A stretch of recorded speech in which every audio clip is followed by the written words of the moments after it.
Help me ducks, how is everybody doing? How's everybody's Sunday morning going?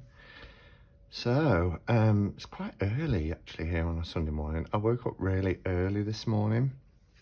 So I've just had a cup of coffee and I've got quite a busy day ahead. So I thought I would jump on really quick because I'm itching to have a look at this tarot deck that I received yesterday, which is the Blood Moon Tarot. So I've heard mention of this deck, but not watched any walkthroughs or anything. I don't think it's been out that long, although from what I understand, there was a little bit of grumblings, I think, in the community about the time that people had waited to have this deck shipped to them from when it was funded on Kickstarter. I've heard 2 years, 2.5 years, 3 years, so somewhere in between that time frame. But I didn't back it on Kickstarter. This is a gift that has been sent to me, and if you saw my Cuphead Catch-Up and Cards video live from yesterday, you'll see it was one of a number of decks that has very kindly been sent to me. On first impressions, the box is beautiful. I love the artwork in the middle. I like the gold foiling all around the deck. Here it says Blood Moon Tarot, created by Sam Guai, and the same at the other end as well. And this was a request because I opened the decks that I opened yesterday and said if anybody wants to see any walkthroughs, and this is the first one that came through saying could you please do a walkthrough of the Blood Moon. So it's in a nice magnetic box. Oh wow, that's quite beautiful. I love how the design on the inside matches the backs of the cards. That's really lovely, quite striking when you open it up. So that's nice. On the back here, it says the Blood Moon Tarot is a fully illustrated 78 card deck by Sam Guai. Each image is lush with details from the artist's personal mythologies. Yeah, you can see it seems very myth and fantasy. The minor arcana is expressed through the unique suits, dreams, songs, skins, and honey. Okay, so you've heard me mention before, that is, you know, we all have our tarot pet peeves. Mine is when they change the minors to, I don't know, dreams being airy, I suppose, and it's going to be air suits. I'd imagine that's swords, but it just requires me to think. And that's not a bad thing, but if I'm laying down some cards, I've got to think now, what were songs again?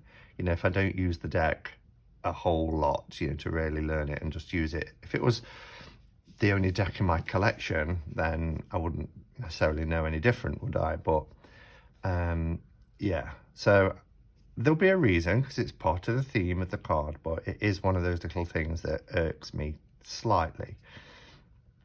While the major arcana presents as a series of enchanting dreamlike visions. Okay, so it seems like we've got two kind of distinct themes for the major and minor. So let's have a look at the cards. Does it look like there is a book? Oh, it's a gilded deck. I do like these kind of clamshell type boxes. They're very neat, very tidy, very sturdy, and they don't take up a lot of room. The only downside to these type of boxes is if there is an accompanying book, you usually have to have them separate or they'll be very much reduced in size. So I'm loving the aesthetic. Let's, this is very tightly, here we go. I'm always a little bit cautious with gilding, just in case I nick it and damage it in some way. So the overall quality of the deck seems really nice. The cardstock, yeah, it's not bad. It's not the thickest, but it's certainly not the thinnest. It has a nice matte feel, which is really lovely. So we have like an intro card. It says, "Thank you, dearest friends, family, patrons and backers who generously supported the creation of this dream project. The Blood Moon Tarot suits correspond with..." Oh, so that's what we get on the back. So more on the meanings of the card, you can download a free guide or purchase a copy of the art and guidebook at bloodmoontarot.com. So yeah, that's what's that there? That's not the side I opened, so I can't blame me for that. Oh, a couple of little blemishes there. So you can get a guidebook, but again, it's either you can download for free or you can purchase, so it just covers the printing cost. These are the backs. The tarot size is pretty standard, I think. Yeah, pretty standard. A hair top and side shorter and narrower than US Games standard tarot size. We're starting with the Hermit, so I'm going to have to pause and put this in order. So what we will do is I'll pause, put the cards in order, bring the camera down, we'll have a flip through, and then I'll come back at the end.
Okay, so this is really intriguing. I think that's the word that popped into my mind as I was going through this deck in the main, was that this is really an intriguing deck.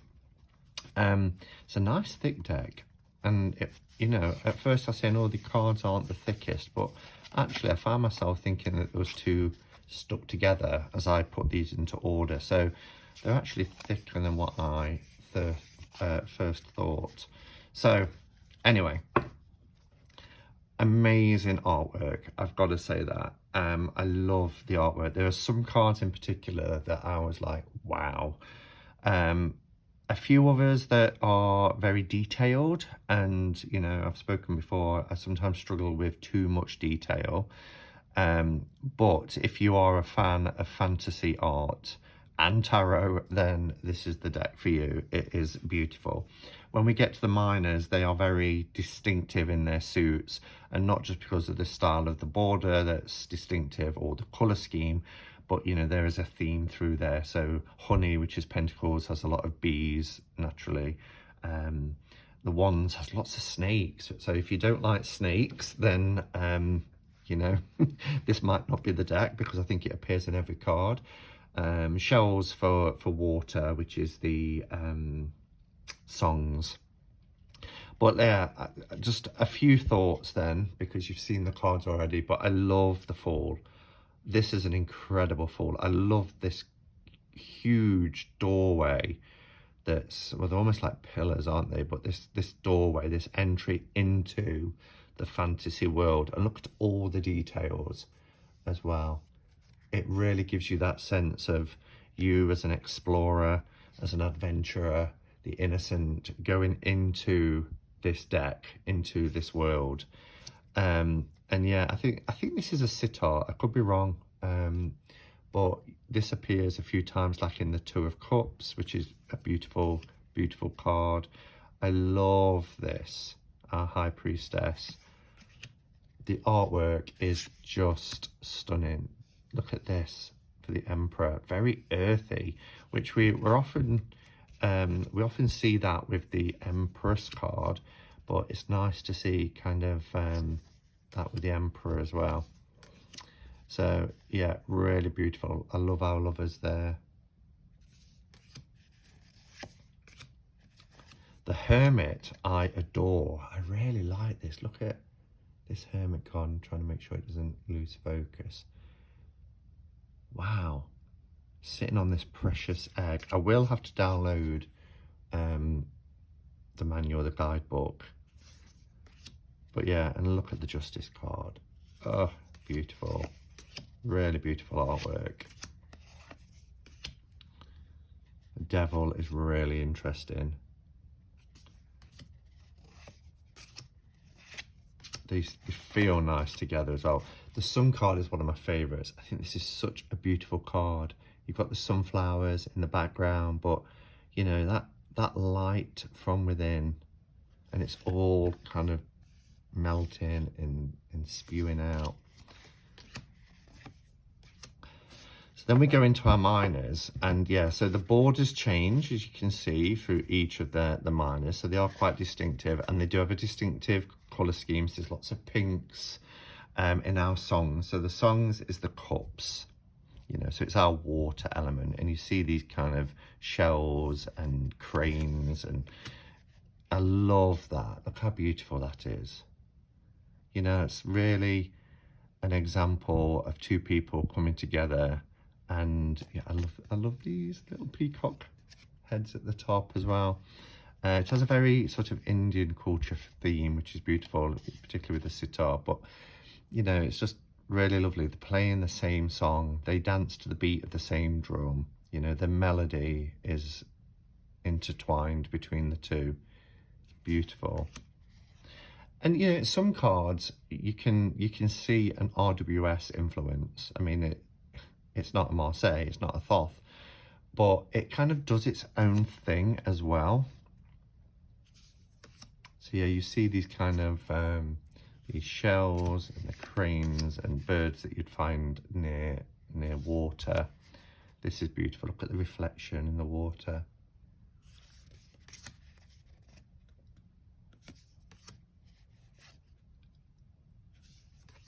And then we have our page knight, queen, king. But what I like about this is it's not gender specific.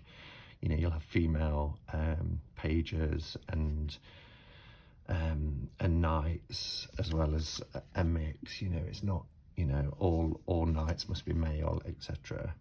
And there's some, you know, ambiguity with some of the cards as well, where they're not, you know, it's a world that's outside of societal expectations, I suppose, of it being a fantasy world, but a world we aspire to, where we don't feel that we have to conform to particular gender types or expression. Ace of Skins. So our skins is our wands suit, the fire suit. And yeah, if you don't like snakes, then this deck probably isn't for you, particularly because of the skins. There are snakes in every single card. Look how the colour scheme changes to this kind of amber and oranges.